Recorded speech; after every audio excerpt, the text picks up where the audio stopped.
Welcome to the world of Rex. It's Marvel Rex here. We're going to be looking at the week of April 8th to the 14th, the solar eclipse in Aries this week.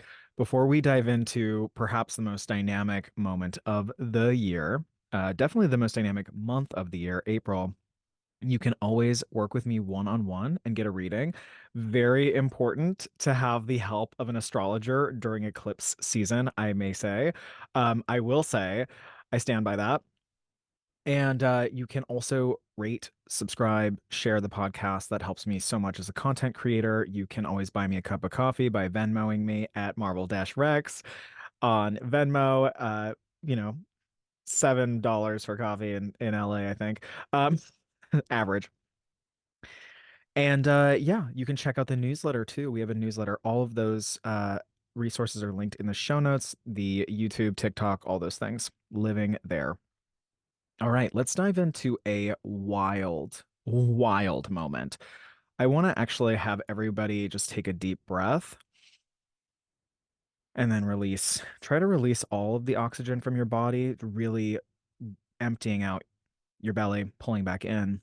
And I'm saying that because during eclipses, our nervous system is at a usually at a 10 and a half. Most people do not have the level of like guru, master, monk, Zen centeredness to feel an eclipse and not have some level of nervous system activation. So we want to be breathing a lot and we want to be drinking water. All right. Figure out how much water you need a day and please drink that water. All right. Particularly filtered water was what I would say here.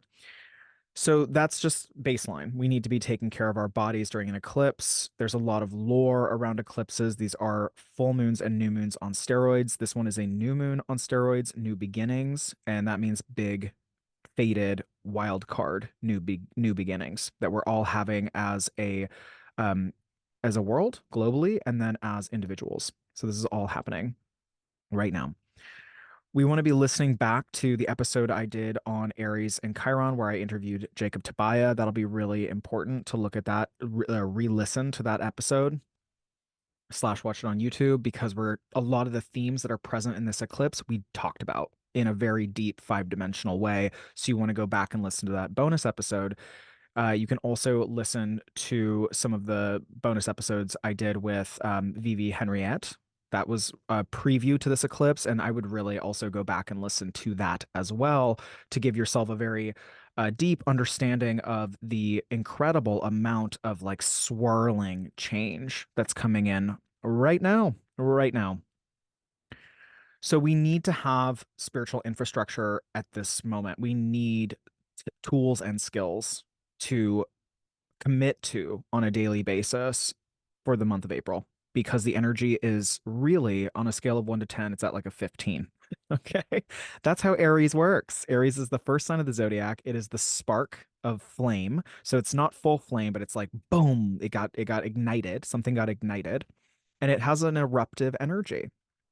So things are going to erupt this month. This is the head of the dragon, the North Node. So we are really being faced with, you can even imagine if you want to, somewhere in our life we are being faced by the hungry head of a fire-breathing dragon. That is the North Node, aka Rahu, who is activated during a solar eclipse, a North Node solar eclipse. So we're all being faced with the head of some dragon that's asking us and inciting, creating an inciting incident. Therefore, we have to move in that direction. Wherever the dragon's like, you got to move, that's where we're moving. We do not, as humans, tend to love being pushed, all right, out of our comfort zones. Most of us do not like that. It is also a Mercury retrograde right now, so we're also maybe rethinking some things. And it's like, oh, I'm rethinking, but this new thing is pulling me at a 90-degree turn. Yeah, 100%. So if things feel, ooh, I don't know, chaotic, that's exactly what's going on right now. My advice, and if you want to work with me one-on-one, I can utilize your chart to give even deeper advice here. But my overall general advice for people is to really ground down into the like the devil's in the details right now, the little things. If we are grounding down into the little things, it will be very helpful in this moment.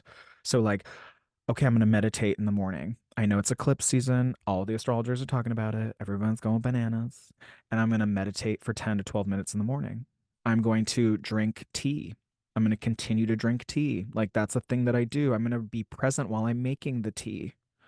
I'm going to be really present in conversations that get intense. And I'm going to just breathe and be like, knowing the astrology is helpful because you can breathe into these moments that are intense and be like, ah, yes, okay. I am forewarned. I am forearmed. I have consciousness. You know, name it to tame it. Name it to tame it. Like I know what this is.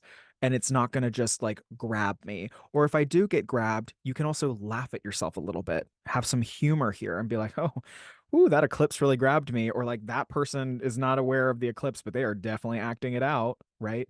And the way we can see this, the spectrum of it with Aries has a lot to do with how we put ourselves out there, our masculine energy, our relationship to our own masculinity. So, our ability to assert, our ability to speak up for ourselves, our ability to be a provider, our ability to be a leader. Aries is a leadership sign, our ability to be a leader, to be brave. These things are all coming up, and there's a gamut between it being loving and compassionate, which we're going to talk about Pisces because Pisces is real active here, and that's the heart space, that's the loving compassionate space, all the way to the other side of the coin, which is definitely the shadow of Aries is violence. So you want to watch out where violence is showing up in your life. I'm not speaking about violence as if it's a nasty dirty thing. I actually want to be really clear here. We have to face all the areas of our own individual lives, and collectively we have to face where violence is existing and how do we work with it, like in a very intimate, raw, revolutionary way. How do we face the thing or the things that feel like, oh, that is a part of life? Like violence is a part of life. How do we shed the consciousness on it and change our behavior collectively and individually around it in a way that's brave, in a way that is leadership oriented? It requires a lot of work, mostly just from a consciousness level and dedication to developing consciousness around even microaggressions that exist in our lives, our daily lives.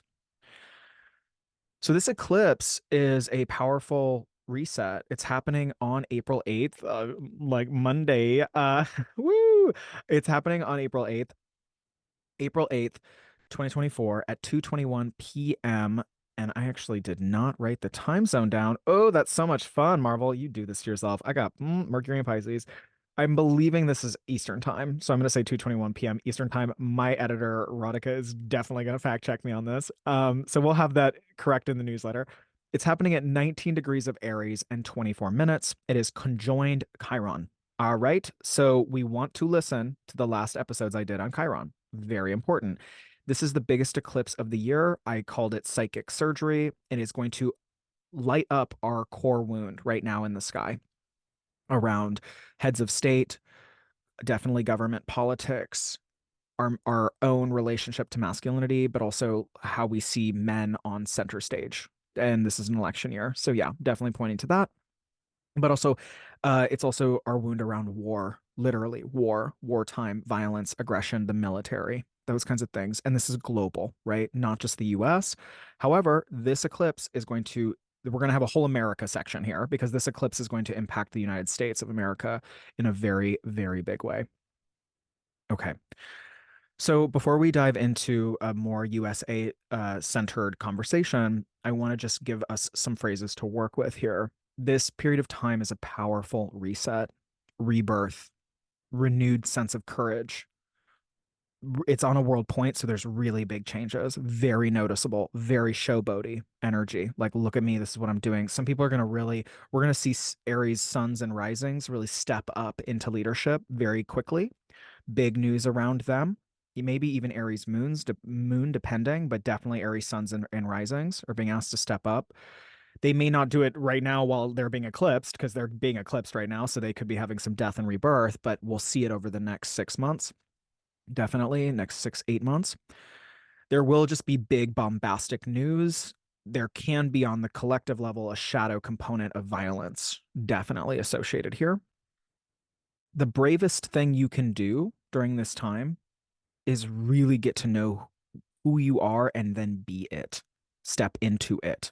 That step is really important. That phrase, step into it, step into the clarity of who you are. That's the bravest thing you can do right now. Will that happen exactly on the 8th? No. The thing I want to say about how I understand eclipses is that it's a really powerful time to just be in the energy of it, feel the energy. I think Vivi said this in our dialogue together. She was like, I just like to feel it. Like I just like to kind of like be in my home and like open myself up to the energy and become a channel, but I'm not trying to like play with the energy too much. And regardless of whether you look at this eclipse or not, right? This is so powerful that we're going to be initiated into shedding old patterns and embracing new starts in our life. So just look around in your life. What's going on in April? What's really happening? Where am I being pushed? And looking at that push or looking at that inciting incident as more of an exciting opportunity rather than leaning into the shadow of Pisces, because Pisces is very present here during this energy of, oh, I'm a victim to this storyline. So really, I would really try to walk the line of, okay, wow, this is challenging and dynamic, but also this is where I'm being called to be reborn. And it's happening for all of us. This is a phoenix, like this is a collective phoenix moment for every single person, which is also why we need to be very compassionate with other people during this time. Everyone is getting woken up to some core wound around their identity. Wow, like that's not a small statement. Okay. What happens when we are like forced out of our comfort zone around a core wound? Anger. Anger is very possible here during this reboot, right? An eclipse is like a reboot. The light goes off, the light turns back on. That literally happens in the sky. So the reboot can be jarring because people, when the lights come back on, it's like, oh, I can't unsee this thing. And now I'm pissed. And often the anger is very historical. So we may want to be angry at a person in our life right now. We could be.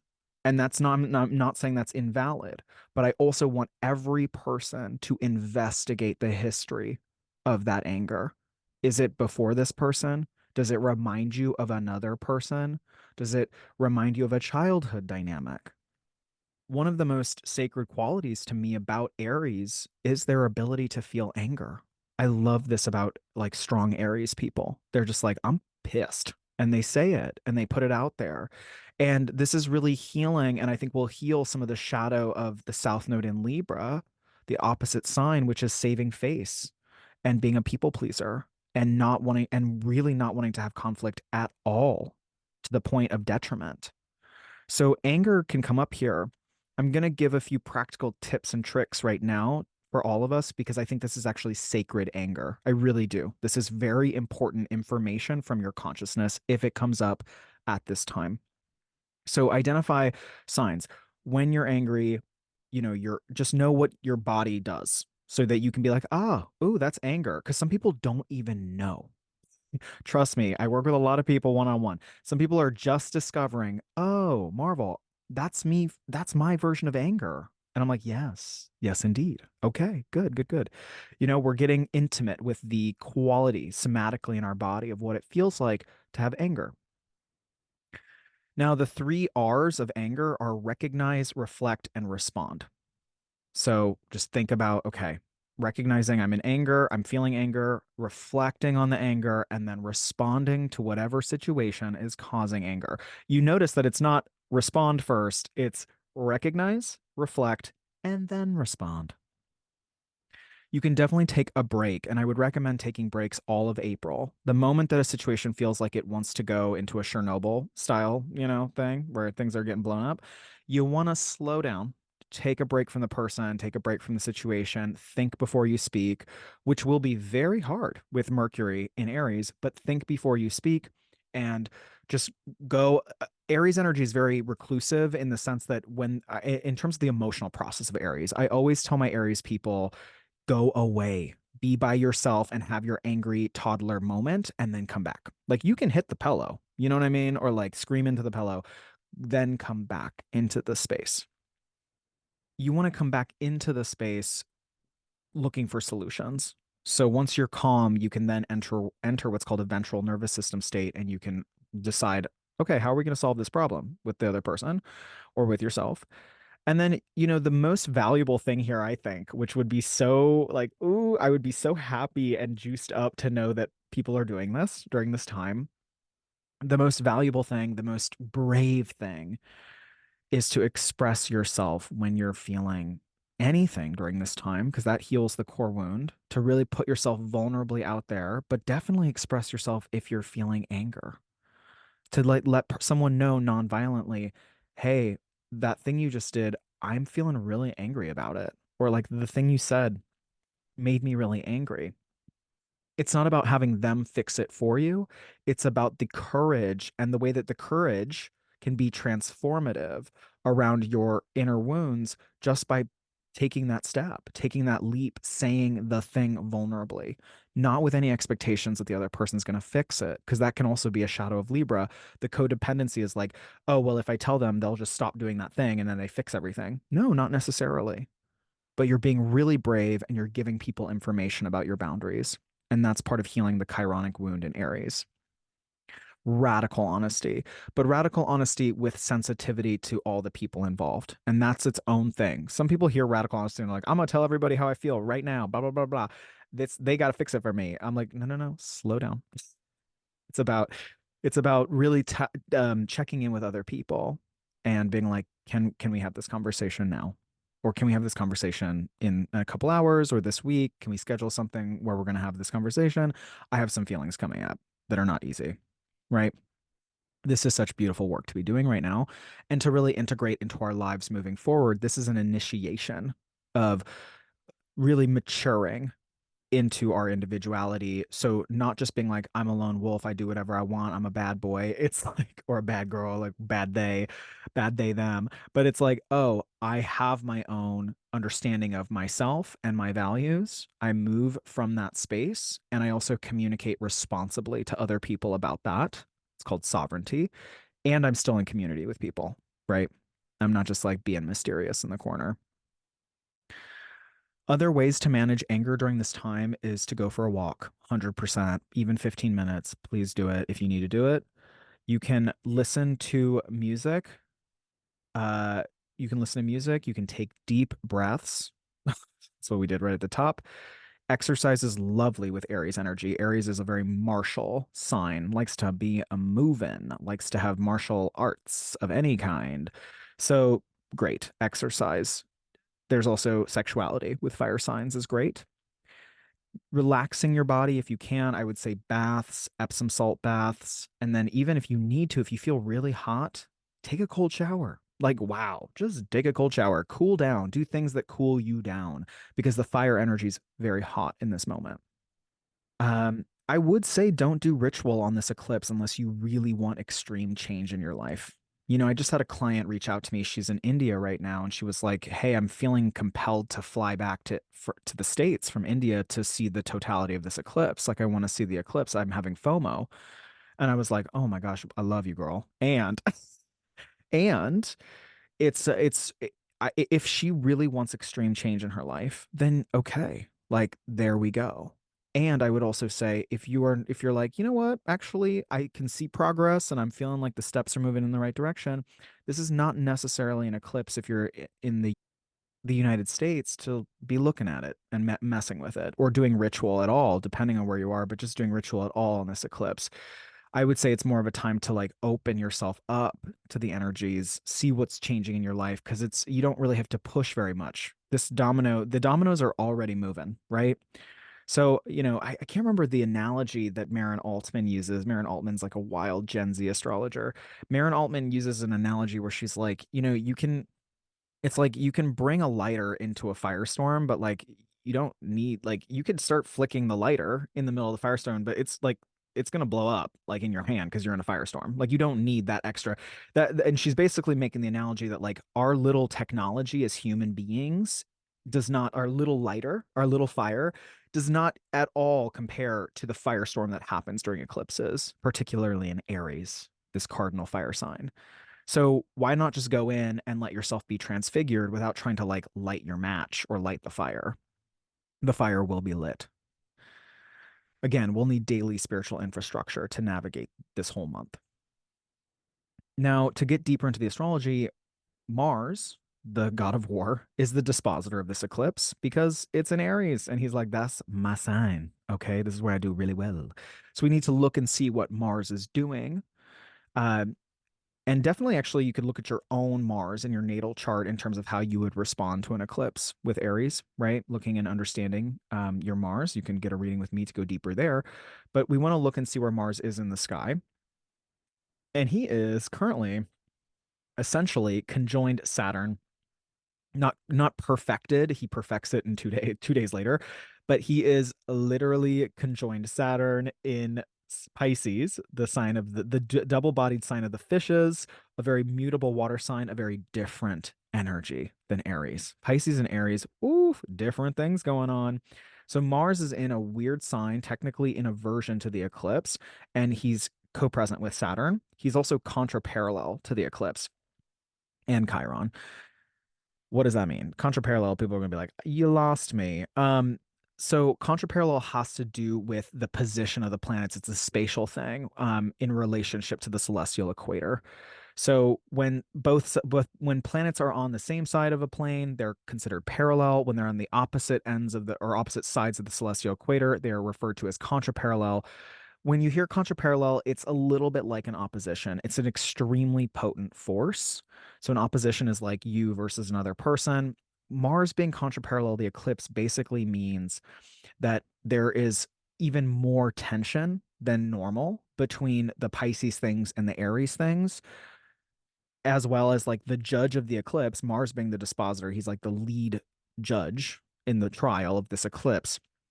He has some sort of like opposite, even though he wants to be doing the Aries things of self, the Pisces mode of self undoing or being a martyr, he's having really strong feelings about being a martyr, even though there's tension. Maybe wants to really heal the individuality. So there's a lot of, I'll just say overall, without all the jargon, there's just a lot of built up tense energy around like feeling at odds with a fated new beginning. Like I want this, I'm juggling the old and the new, but I'm tense. I'm feeling really the contra parallels. Like I have to sacrifice something, but I want it right now. Like it's a little bit like I think of people bartering. Like, well, I want it for this. No, you can't have it for that. Oh, I want it for this. What do I have to give up? The shirt off my back? But I want it right now. No, you can only have it in 3 weeks, right? So I'm looking at it and I'm like, a lot of people may be realizing who they are now. They may be having big identity revelations, but then they have to let go of a bunch of baggage, the Pisces stuff, the old paradigm, maybe some of the self-undoing behaviors, the addictions. It's a sacrifice to glow up, but the tension is really high during this time. That's why I'm like, oh, I care about everyone so much. I'm like, take such good care of your bodies during this time. Overall, I want us to be thinking with Mars here next to Saturn. I'm actually really grateful that Saturn's holding Mars because I think Mars by himself in this position would be really nasty. And I think Saturn's actually slowing everything down and creating a container. What is that container for us on the ground? It's about taking very good care of your mental health, physical health, and doing all of the spiritual infrastructure things that I always talk about every episode. I'm just like, do your ritual, do your prayer, whatever it is, even if it's like a walk in the morning, like commit to it during this time because the rest of the world is a shitstorm. So it's like, know that you have certain things that you can control and they are minute behaviors in the day. All right. And know that you may have to give something up during this time, but that it's leading to a powerful new beginning that's aligned, hopefully, with a deeper sense of who you authentically are as an individual. You may want to look back to 2014 to 2015. We had this energy present. The Chiron was not there during this period of time, so it's less painful potentially for some people. We want to look back to 2014 and 2015, last time this energy was present. For me, it was really interesting because I had, North Node in Aries is like healing the identity, healing the self. And that was when I had top surgery.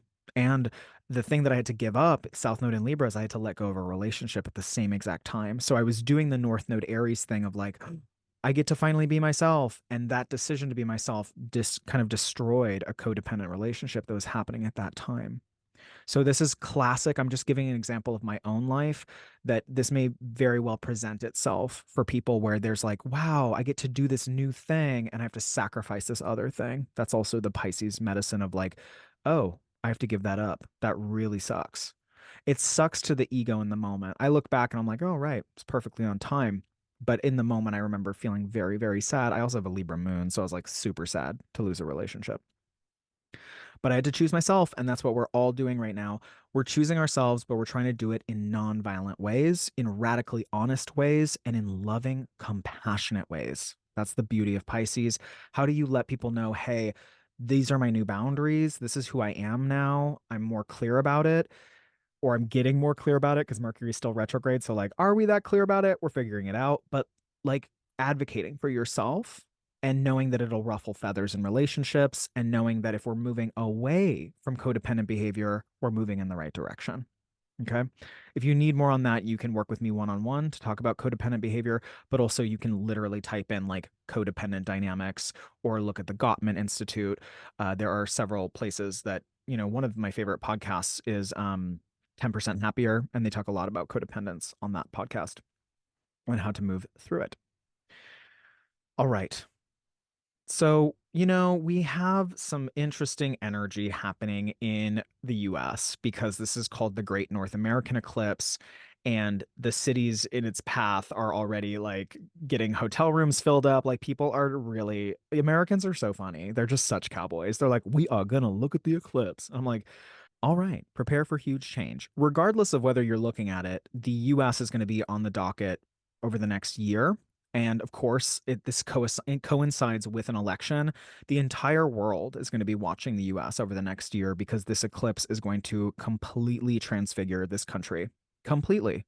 It's extremely rare that we have had two eclipses in 7 years that cross the United States. Technically, astronomically, this should only happen every 375 years. So the fact that two of them happened in 7 years is really rare. And it creates and forms, if you type in X marks the spot US eclipse, you can see that these two eclipse paths of totality create an X in the middle of the United States. So we have middle America, we have an election happening, we have a lot of tension at the Texas border, which is very impacted by both of these eclipses. We're going to see a lot of really big news coming out of middle America when it comes to the elections because the eclipse energy is activating the hell out of it. As well as, you think about masculinity and you think about these middle American states. And without going too deep into it, we think about how I think mostly men, working class men, feel very disenfranchised in the US, right? There's a poverty issue just across the board. And these men are really violent and really scared of change. They're really scared of, they want the good old days, and the good old days are gone. However, there's one because Pluto's going to be at the anaretic degree during the election in Capricorn, there's a desire to go back to the old patriarchy. And the truth is, I think some people might be really happy to hear this, the age of Capricorn is over. After 2024, the age of Capricorn is over. Pluto moves into Aquarius for the rest of our lifetimes, not the rest of our lifetimes, but the next 20 years, does never moves back into Capricorn. Never moves back into Capricorn in our lifetimes. Therefore, the US is moving into a new paradigm, very different, lateral, okay, lateral paradigm. Things are not going to be as hierarchical as they are, and late capitalism is not going to make sense in the Aquarian paradigm. However, these states, middle America, are going through big transformations, and often when this is happening on a collective level for a country and for states, things get messy before they get cleaned up. That's all I'm going to say to that. All right. And because Mercury is retrograde during this time, I think a lot will be said in the news that's like adamant and very like, we're clear, we're very clear that this is the truth. And I would just really take everything with a grain of salt during April, truly, in terms of news, in terms of what's going on in the US. It's going to be big. I kind of am like, ooh, there could be some malfunctions happening on many levels, especially to do with the US. And I think we should keep our eye on the Texas border. Pisces and Saturn and Pisces rules refugees and immigration and inflammation at borders. We're seeing this with, of course, the Middle East, and it will also potentially be really flaring up. That's one of my predictions, flaring up at the US Mexican border. Yeah, over the next 6 to 8 months. So really intense, you know, and 2 days later, Mars and Saturn, speaking of the Pisces duo, they can join in Pisces. And this is an energy of like, oh, I'm seeing my new life, but I have to like hit the safety brake all of a sudden. Like I can't move forward. Again, I think this is a blessing in disguise. A lot of us who are more spiritually yoked will look at this as a blessing. I am looking at it as a blessing because basically Saturn is slowing down the Martian impulse to go forth at a time where the lights just went off and are now back on.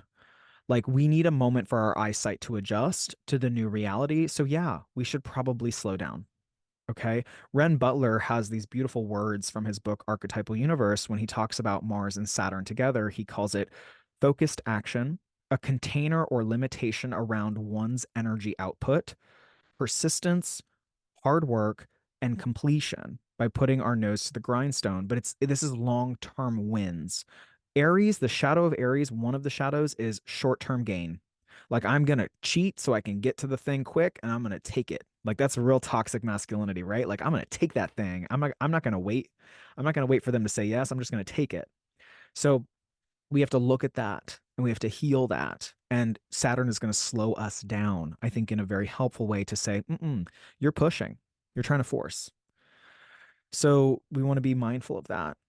Another way this can show up with Saturn, Mars conjoined during this week is oppressive work situations. So things where you're like, oh, I cannot actually be myself here and I have to get out of here. An addiction that's run its course. That's going to be a really big one for a lot of people. Harsh boundary collisions between two people, a tendency to feel like a victim while acting as a perpetrator.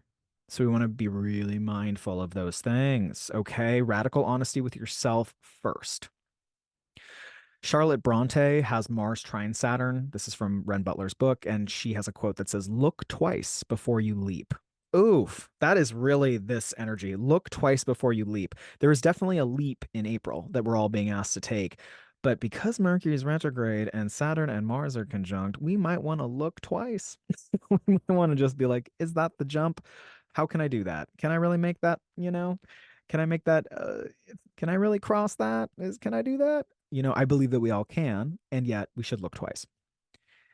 The other thing about Pisces energy is that it can accompany the Aries energy is adrenaline, but the Pisces energy opposite is lethargy, a feeling of defeat. So we could simultaneously be like juiced up to new potentials while feeling exhausted by the prospects.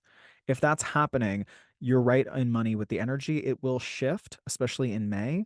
So just know that there's a weird tension there of like, oh, I don't really want to like I know this is new. I'm excited by it and I don't really want to do it because I'm tired. I want to go to sleep.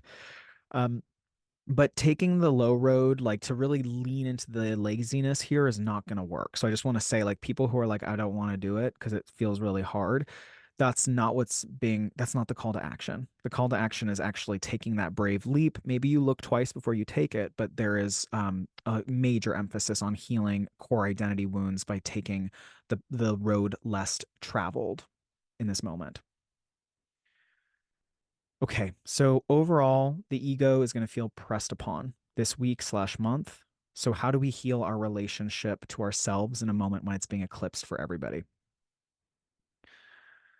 So we want to just think about the idea of identity versus reputation.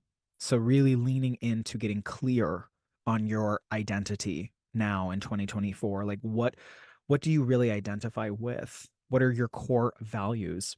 How do you move from that place? Versus reputation, which is Libra. Like, how do other people perceive me? That's what we're letting go right now. We're healing a core identity wound by being like, you know what? I'm not going to base my reality on reputation, on what other people think about me. I'm going to really sit in my locus of control, AKA my daily behaviors, my daily values, what I'm instilling in my life, what I'm aiming towards. And my decisions are based from that place, from that central space inside of me. There's also a somatic component here where you're just in touch with your body. You're in touch with your body. So getting really clear about what's going on with your body. This is so important. Okay. So keep in mind all those things. I hope that this was helpful, a helpful episode. You can always go deeper into your chironic wound with me. You can go deeper into where this eclipse is happening exactly in your chart. For the cardinal signs, Aries, Libra, Cancer, and Capricorn, this is really, really big for you, particularly if you have planets or sensitive angles around 19 to 20 degrees of the cardinal signs. And yet, for all of us, this is a big moment where we're being asked to step more into who we are in a brave way. It is rocky territory because of the retrograde Mercury, as well as Jupiter and Uranus coming into a conjunction the following week. So we'll talk about that next week. Stay tuned. It is rocky territory. So just look twice before you leap, look twice before you step. Don't take everything everyone says this month as truth. Like, I would really be like, oh, that's where they're at in their process. That's where they're at in their process right now. And I'm going to not judge them, or I'm not going to form opinions about that. And I'm going to wait until May or June before I really see the full picture of what's unfolding right now for yourself and for other people. Definitely. For those in America, strap in. This is going to be a wild next couple months with this eclipse activating the a major first world power. I don't even really like that term because we'll see what happens after this eclipse. It's going to be very going to be really intense, and I would actually say there's a foreboding quality here. If I'm going to be completely honest on the pod, there's a little bit of an ominous tone to this eclipse in the United States. But regardless, I am a person who welcomes change, and I do think that this change is ultimately very healing to these systems that we have outgrown, late capitalism, patriarchy, all of the things that we're really ready as a species to move beyond. I firmly and fundamentally believe that. And it starts with each and every one of us on an individual level, healing ourselves and being responsible for ourselves in a radically brave way to help the entire collective move towards enlightened consciousness to a much more buoyant and free life. A true sense of freedom here. All right. I love each and every one of you. I truly do. You can reach out to me. The link is in the show notes. You can send notes. Let me know how the eclipse cycle was for you. I read everything that comes across my desk. And if you need some support right now, I would love to work with you one on one, always. All right. Take care, and I will talk to you next week. Another very dynamic week coming up on the world of Rex.